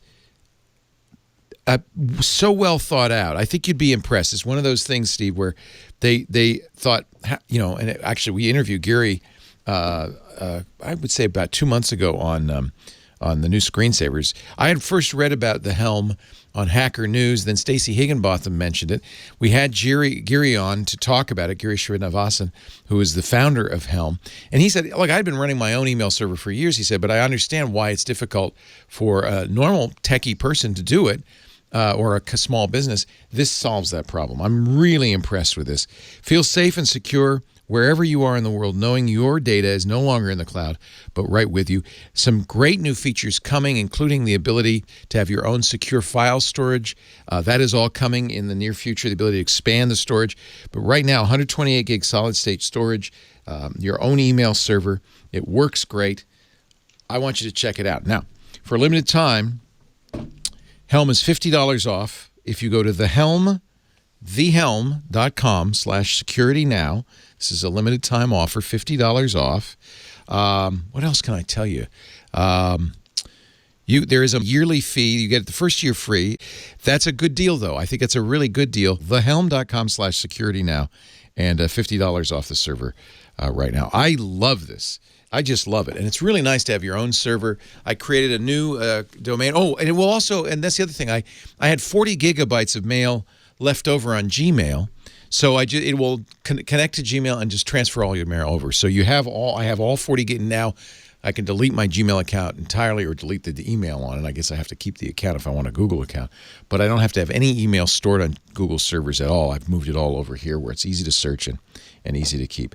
A couple other things. For instance, it has battery in it, battery backup. So if the power goes out, it shuts down. It doesn't just go, ugh. I think that's nice. There's really some thoughtful design goes into this. This is a aluminum, basically a heat sink that keeps it running cool. The Helm. .com/security now. All right, I'm done selling this product. It's pretty cool, though. Are you looking at the website? And if you want to know more about it, I'll get them in touch with you. They're clearly they're savvy. Pleased with their industrial design. Isn't that cool? A huge frame just shows that thing slowly rotating, so you're able to. They use postfix and Dovecoat. For the IMAP servers. Yep. It's really, I love it that they've got DMARC, SPF, and DKIM working on it. That's a big deal. Makes your mail much more reliable. Yeah. Well, actually, what it does is it makes your mail much more likely to go through. Get through. It's what I mean. Because you've signed it, and so it's unlikely. So spam filters say, "Oh, well, okay, yeah, it must be who they say they are." Yeah. Wasn't spoofed. Yeah. Yes. Yeah. And it comes in a very nice box too. Yeah. We have someone, Tony West, who's watching. He tweeted, "Watching Security Now with @SGGRC for the first time. Is that the biggest coffee cup ever, or a camera illusion?" Show us your coffee cup, Steve. And of course, that's yes, no illusion, my friend. Hello. That's the 10-inch coffee cup. Yeah, that's right. It's that the lens, of course, is so close. But wait a minute, though. Pull it back, because it's still as big as your head. Yeah. If you're drinking coffee out of a cup as big as your head, it's a big cup. It's a 2-hour podcast. What am I going to do? I don't want to run out. I love that. So, browser extension security. We have the persistent trade-off between capability, flexibility, and security. And there's been a theme of mine that I've noted. To call this a persistent trade-off rather than inevitable, because I think that using today's computer technology and today's computer architecture, we're pretty much stuck with trading off one for the other, security versus freedom. But I think that's only due to the way we're currently solving these problems. And okay, I had to pause. Yours is bigger than mine, Leo. That's it's a twit mug. Oh my goodness. Sorry, I didn't mean to interrupt. That's all right. The only problem is you pour hot coffee in that and it turns into cold coffee pretty quick because there's so much surface area. So much volume to heat up. Yeah. Anyway, so I believe that it's only due to the way that we're currently solving these problems that we're in the dilemma we are. I think it's inertia holding us back, and that we will eventually have, I don't know what it's going to be, but hopefully we'll see it in our lifetime. I think we probably will, a rethinking of the way we do this. Because basically, we're not doing anything differently than we were back in the mainframe days when machines with lights like that were blinking. But for now, here and today, we clearly do face a trade-off. And this trade-off, which Google and Chrome, which of course is now the #1 web browser worldwide, that's what the trade-off it's continually struggling with. They're currently working to evolve the interface, essentially the API, offered to third-party browser extensions. And that interface determines what obviously, what the hooks are that the extension has into the browser, what it's able to do. We've been at what they call manifest version 2 because an extension contains a manifest where it declares what features and services it needs, and then the browser interacts with it based on its declaration of stuff that it wants to be able to do. The Chromium team is currently headed toward manifest version 3. But in this struggle, this trade-off of security versus freedom, it's predictably ruffling some feathers. ZDNet noted in their coverage, they had an article titled "Chrome API Update Will Kill a Bunch of Other Extensions, Not Just Ad Blockers. Chrome extensions for antivirus products, parental control enforcement, and various privacy-enhancing services will also be affected." And Bleepy Computer had 2 separate postings noting that our podcast favorite, uBlock Origin, may die. And I think we must have referred to that in the last couple of weeks, Leo, because that sounds familiar to me, that we were talking about like uBlock Origin being endangered. Yeah, well, it doesn't work on Safari unless you go to the GitHub page and so forth, and I guess this is going to be an issue there. But I hope and I presume Gore-Hill is going to do something about that. I mean, that's a big deal. Yeah, well, and the other thing that may die is Tampermonkey, which I thought, what? But apparently it's as popular as uBlock Origin. Well, so both of Raymond Hill's, a.k.a. Gore-Hill, as you referred to him, extremely popular Chrome extensions, uBlock Origin and uMatrix, would, as he understands it, die if the changes happen. Well, and we don't know how grumbly he's being, but he said if the changes happen as they're currently defined in the next version draft of this version 3 manifest. So in the forthcoming version 3, the Chrome developers have stated their intention to limit the blocking capabilities of something known as the Web Request API, which Raymond's extensions require. The current proposal reads, quote, "In Manifest v3, we will strive to limit the blocking version of web request, potentially removing blocking options from most events, making them observational only. Content blockers should instead use something known as declarative net request." Raymond said that phasing out Web Request API in favor of the declarative net request API would mean the death of uBlock Origin, which is used by over 10 million users on Chrome.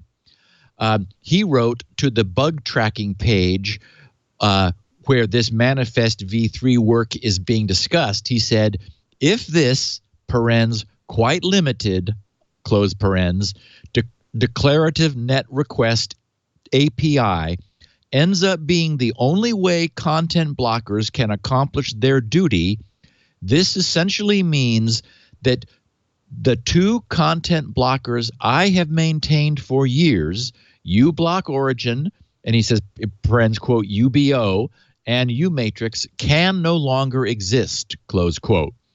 In his posting, he explained that his extensions are incompatible with the proposed declarative net request API because it allows for only one specific filtering engine, whereas uBlock Origin and uMatrix rely on various filtering designs to do their job properly. The proposed modification is more oriented toward more limited fixed static filtering capabilities, such as those provided by AdBlock Plus. But the redesign would also limit the number of filters to 30,000, which, while that sounds like a lot, is insufficient even for AdBlock Plus. Ray uses the example of the easy list filters with rules for removing unwanted web content, which is currently larger than 30,000 entries and is not sufficient for, he says, a modern user's filtering needs. The easy list rule set is used by both AdBlock Plus and uBlock Origin and is much larger than the limit imposed by this declarative net request. So, you know, the good news is, and I'm so happy that we have this. I mean, there is a forum that exists where this stuff is being seen. I mean, there's interaction between the devs and the counter devs, those who are pushing back against. And so as we'll see in the second big topic here for the end of the podcast, there are security consequences to this, but and I get it that Google isn't, we know, removing things without cause, but there is a trade-off in our current model, the way things work today, of security and freedom. So what about Tampermonkey? This was the first I had encountered the term, and I thought, what the heck is Tampermonkey? Well, first of all, it is nothing like HoneyMonkey, so disabuse yourself of any belief. But I have heard of GreaseMonkey, and it is like GreaseMonkey. So although I've been unaware of it forever, over 10 million users are making use of this. And I don't know who they are, but they're pretty much super techies. Okay, so what all of these things are: GreaseMonkey, Tampermonkey. There's also one called Valiant Monkey. I don't know why, but anyway, it does. So those are the three big things. They're called user scripts managers. Yeah, GreaseMonkey's been around for years. Yeah. In fact, GreaseMonkey predates Chrome. Right. It was available on Firefox in the old days. So what these all are, and it's like, okay, I thought uBlock Origin gave me all the control I needed. No. These things allow scripts to be injected, user scripts to be injected into websites, the pages of websites, in order to alter web browser behavior to tweak it for whatever goal or benefit the user has. Apparently, Tampermonkey is currently now at the top of the heap, the most popular user script manager. Chrome supports Tampermonkey and or Violent Monkey. Apparently not GreaseMonkey. Firefox supports all three: GreaseMonkey, Tampermonkey, Violent Monkey. Safari does support Tampermonkey. Microsoft Edge, Tampermonkey. Opera, Tampermonkey or Violent Monkey. Maxthon, only Violent Monkey. Dolphin, only Tampermonkey, and so on. So anyway, Tampermonkey pretty much has it. The way Tampermonkey describes itself, it says, Tampermonkey makes it very easy to manage your user scripts. I didn't know my user scripts needed management, but I'm learning. And provides features like a clear overview over the running scripts, which you would, of course, want if you wanted your user scripts to be managed. A built-in editor, zip-based import and export, automatic update checks, and browser and cloud storage-based synchronization. All the things you would want from a good Tampermonkey. However, user scripts, they say, are this is me talking, because I did some browsing around and I found a horrible downside. User scripts are very powerful, and of course, the script repositories have been overrun with malicious scripts, hoping to get themselves injected into an unwitting user's browser. So it should not be surprising that Google devs are wondering whether this whole thing is a good idea. In his Google Groups posting, Jan Biniak, Tampermonkey's creator, writes, he says, "Hi, Chromium developers," and "Hi, Devlin," who communicated with him via email. He says, "I'm the Tampermonkey developer. I have not studied all the planned changes in detail yet, but this is the one that worries me most." And then he quotes saying, "Beginning with Manifest v3, we will disallow extensions from remotely hosted code. This will require that," which, okay, sounds good to me. He says, but Google says, "This will require that all code executed by the extension be present in the extension's package uploaded to the web store. Server communication, potentially changing extension behavior, will still be allowed. This will help us better review the extensions uploaded and keep our users safe.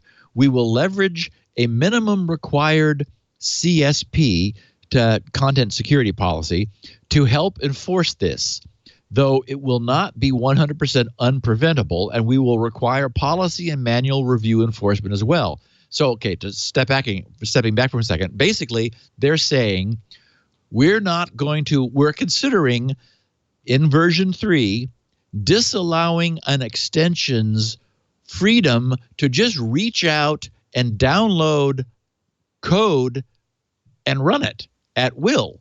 It's like, yeah. Anyway, so then, of course, Jan, who is upset about this, says, while the text above might be interpreted in a way that an extension like Tampermonkey can continue to exist, I got the following explanation from Devlin in an email. Devlin writes, note, and apparently he's with Google, note that we, because he says we, will be limiting remotely hosted / arbitrary code execution, there's that phrase again, Leo, in all contexts.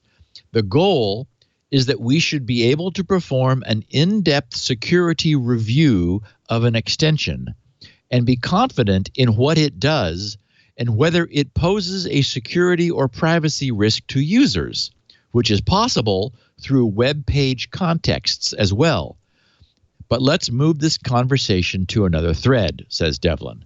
So then Jan says, I understand the need for security, but this means that v3p1, in the way it's currently planned, will stop Tampermonkey from working entirely, because arbitrary code execution is Tampermonkey's main functionality.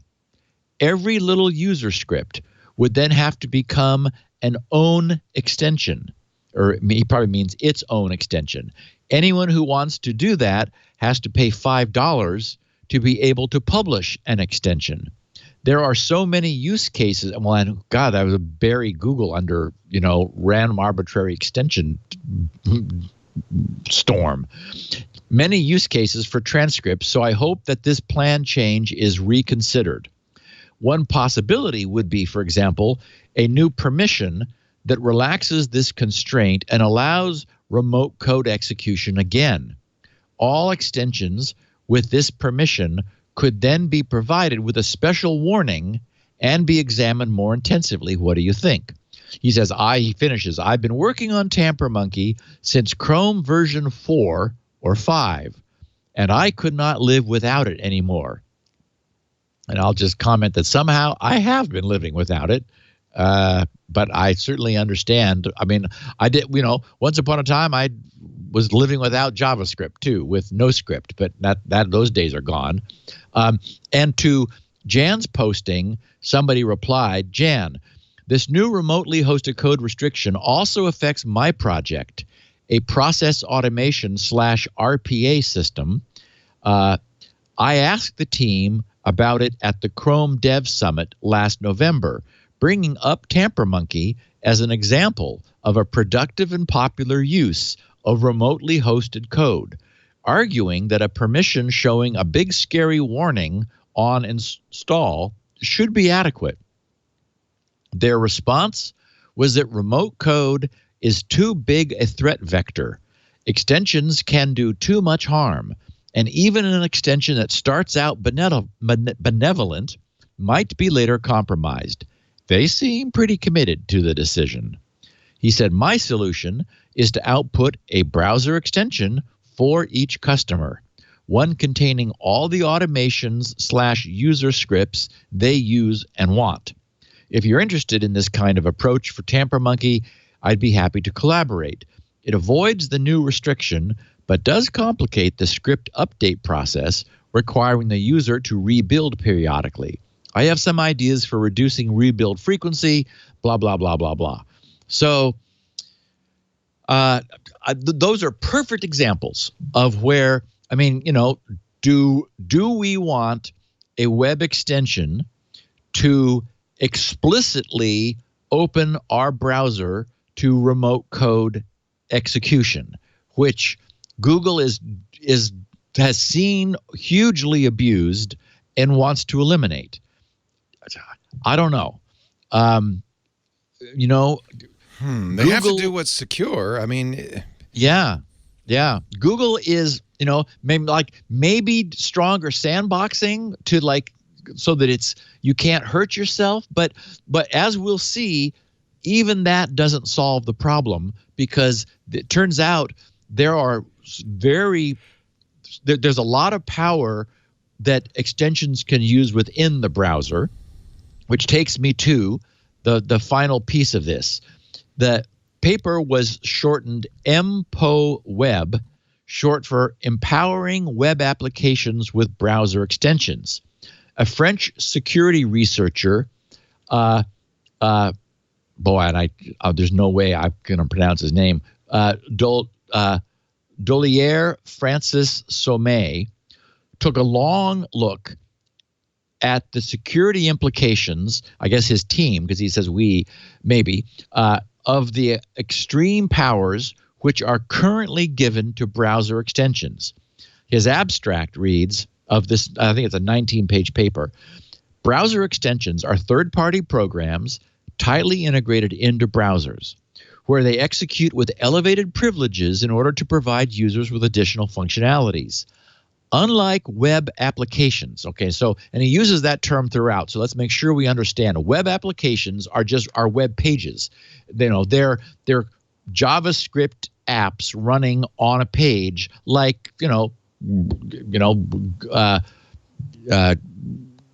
editing documents, spreadsheets, Google Docs sorts of stuff. That's a web app. So unlike web apps, extensions are not subject to the same origin policy, and therefore can read and write user data on any web application. They also have access to sensitive user information, including browser history, bookmarks, credentials, cookies, and list of installed extensions. They have access to a permanent storage in which they can store data as long as they're installed in the user's browser. They can trigger the download of arbitrary files and save them on the user's device. For security reasons, browser extensions and web applications are executed in separate contexts. So, for security reasons. So there was an attempt at isolation. He says, nonetheless, in all major browsers, extensions and web applications can interact by exchanging messages. And I would argue they have to. I mean, otherwise there's no point in having them. Through these communication channels, a web application can exploit extension privileged capabilities and thereby access and exfiltrate sensitive user information. In this work, we analyzed the communication interfaces exposed to web applications by Chrome, Firefox, and Opera browser extensions. As a result, we identified many extensions that web applications can exploit to access privileged capabilities. Through extensions APIs, web applications can bypass same origin policy and access user data on any other web application, access user credentials, cookies, browsing history, bookmarks, list of installed extensions, extension storage, and download and save arbitrary files in the user's device. Our results demonstrate that the communications between browser extensions and web applications pose serious security and privacy threats to browsers, web applications, and more importantly, to users. We discuss countermeasures and proposals and believe that our study, and in particular the tool we use to detect and exploit these threats, can be used as part of extensions review process by browser vendors to help them identify and fix the aforementioned problems in extensions. So I'm going to skip this. He provided a wonderfully detailed 19-page PDF. I had the links here. So I have just two last paragraphs. They're long, but they're medium length. But I snipped from toward the end of this after all of the underlying foundation is laid down. But these essentially are what he found. He says, we built a static analyzer and applied it to the message passing interfaces exposed by Google Chrome, Firefox, and Opera extensions to web apps. When the tool found that a privileged extension capability could potentially be exploited by web applications, the extension was flagged as suspicious. By manually reviewing the code of flagged suspicious extensions, we found that 197 of them, mostly on Chrome, can be exploited by web applications, meaning just arbitrary websites, to access elevated browser features and APIs and sensitive user information. Okay, so just to pause for a minute, that means if you have any of these 197 different extensions installed and visit a site that is aware of these, the site can leverage the extension behind your back to attack you. Okay, so they continue.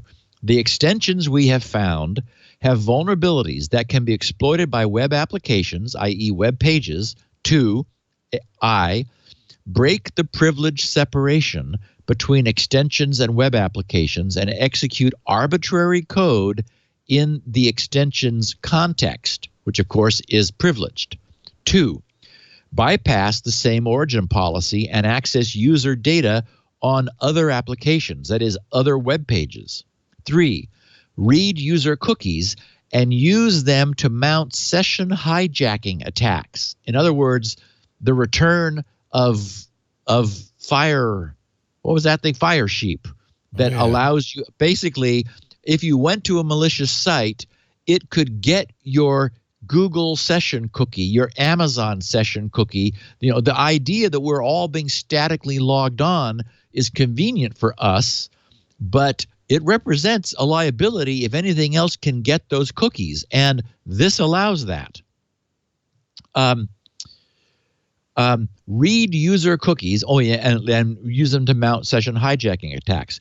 Access data such as user browsing history, bookmarks, list of installed extensions that violating user privacy can be used for tracking purposes. 5, store and retrieve data from extensions' persistent storage for tracking.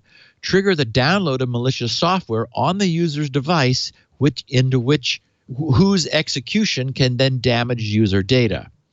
So that's what they found. In their conclusions, they mentioned their disclosure to vendors, and they said, "We have disclosed the list of extensions to Chrome, Firefox, and Opera.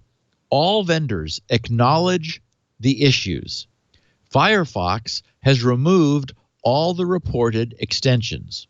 Opera has also removed all the extensions but 2, which can be exploited to trigger downloads. The reason given by Opera is that the downloads can only be triggered from specific websites. However, we made them observe that those websites include third-party scripts that can also trigger arbitrary downloads." So discussion still continues with Opera on the 2 remaining extensions, in particular to ensure that users are aware of the downloads. Chrome also acknowledged the problem in the reported extensions. We are still discussing with them on potential actions to take, either remove or fix the extensions. So, beautiful piece of research and important. So what this says is that there are nearly 200 extensions, most on Chrome, where the capabilities snuck past the extension reviewers, and if a page wished to, it could leverage the presence of the extension in order to do some or all of these things, depending upon what the extension is doing. So it is the case that we have an important trade-off here between capability and security. we've talked before about how incredibly useful some of our browser extensions are. We don't want to lose them. And Leo, I was about to mention when we were talking about the first portion of this that, it's, maybe Chrome could have a, like an expert user version or expert user mode. Maybe Chrome as the mainstream browser has to eliminate some of the flexibility if it cannot provide it securely, but we could still have a browser like Firefox as that would have a different user profile that would allow some of these things moving forward. I don't know how this is going to sort out. Yeah. It would be nice if we could, have all of this, have this kind of capability and power and security. The fact that only 197 extensions are problematic suggests that it's possible to do what these things do without them being exploitable. So maybe that's the solution is, just focus, because God knows there's a bazillion extensions for Chrome. And if these guys only out of that only found 197 that were that were causing this kind of trouble, one would think those could be, fixed. So anyway, it does suggest that we've got a ways to go. I don't know what V3 will mean. I would hate to lose uBlock Origin over on Chrome. I would hate for Firefox to follow because it's where I mostly depend upon uBlock Origin. Yeah. And boy, the web is no fun without something like this to tame the pages to some degree. I think increasingly people this doesn't solve it on mobile, but at home are using router-based ad blocking, like the Pi-hole or Eero or Plume. Both of my routers have ad blocking in the router. I don't know how you can do that over HTTPS. Yeah, I guess you couldn't, could you? Because you can't see into it. Yeah, right. So that's not going to be a long-term solution. Although they could do DNS blocking. So if they refuse they block sites. The sources. Exactly. Yeah, and I think that's mostly what they do. So you can't go to ads.syndication.google or whatever. The problem, of course, then is you get all these little broken things holes all over the page. Yeah. I know. You get a lot of holes there. That's pretty ugly. Yeah, that's how Pi-hole works. Okay. Are there browsers that you think at some point they'll be? I don't think Google's going to do an expert and inexpert version of Chrome, but at some point Firefox or some other browser might be the expert's browser. Yes, I think that I could see that being the way this evolves is that Firefox wants to hold on to a niche, and that would be a beautiful niche for them to have. Yeah. And Lord knows if there are 10 million people that have downloaded Honky Tonk Monkey, what was that thing called? You better not mess with me. Tampermonkey. Tampermonkey. I don't know who. 10 million people are injecting scripts into other. Okay, well, you guys really have your propellers wound pretty tight, I guess. At this point, it's really Chromium versus the rest of the world, and so. In fact, one Microsoft developer said Firefox should just stop. They should just give up and join the rest of the world so there'd be one web standard, Chromium. Now that Edge is going with Chromium, I completely disagree. And this is this is an opportunity for Firefox to find a niche. And the Mozilla team is staying, at par. They're keeping up in performance and speed, and they're staying with the standards. And they still have the best side tabs. I can't, there's just nothing better than that. So, yeah, I'm glad they're hanging in there. Although, and if people say it's less secure, that's not going to be good. What's less secure? Well, because they support these extensions that they're more vulnerable, that wouldn't be good. Yeah. So I don't know. Everybody I know uses Chrome. That's just what they use. And you're not, and I think you said this already, but I just want to make it clear. There's no implication that Google's doing this because they don't want ad blockers. This is a security thing. No. In fact, AdBlock Plus, because it's a simple monotonic filter, could continue to be used, but apparently they're trying to limit the number of filter rules that can be imposed. So if that happens, then we'll have to choose like the most important 30,000, believe it or not, and maybe lose some of the obscure ones. But no, this would allow ad blocking, just not the style. So exactly, where it's doing it's like a multi-factor filter where it's hooked in all over the place and doing all kinds of, allowing you to have like a multimodal filter of different kinds of things. Yeah. Well, man, this will be interesting to watch as it develops. Steve, as always, I'm just glad we have a dialogue. Just as long as there's discussion, there's hope. Yeah, and this is a proposal from Google. This isn't written in stone yet. Yep, and they're discussing it. Yeah, and they're hearing, I hope. And we're done discussing it, Leo. We're done. We're going to go home now. Steve's home is grc.com. That's where you'll find SpinRite, the world's best hard drive maintenance and recovery utility, saving family photos all over the world. You'll also find this podcast. He's got audio and transcripts there at grc.com, and all his freebies like Squirrel. grc.com. You can tweet at him at SGGRC. In fact, he'll take DMs from anybody. Crazy man. So if you've got a tip or a question, do it there or grc.com/feedback. You can get audio and video versions of the show at our website, twit.tv/SN for security now. Or subscribe on your favorite podcast application. That's the best way to do it. That way you'll get it every minute, and you can complete your set. Have all 700 next week. 700 Security Now episodes. Woo! Yay. Wow. We do the show every Tuesday, 1:30 Pacific, 4:30 Eastern, 21:30 UTC. Come by and watch it live at twit.tv/live.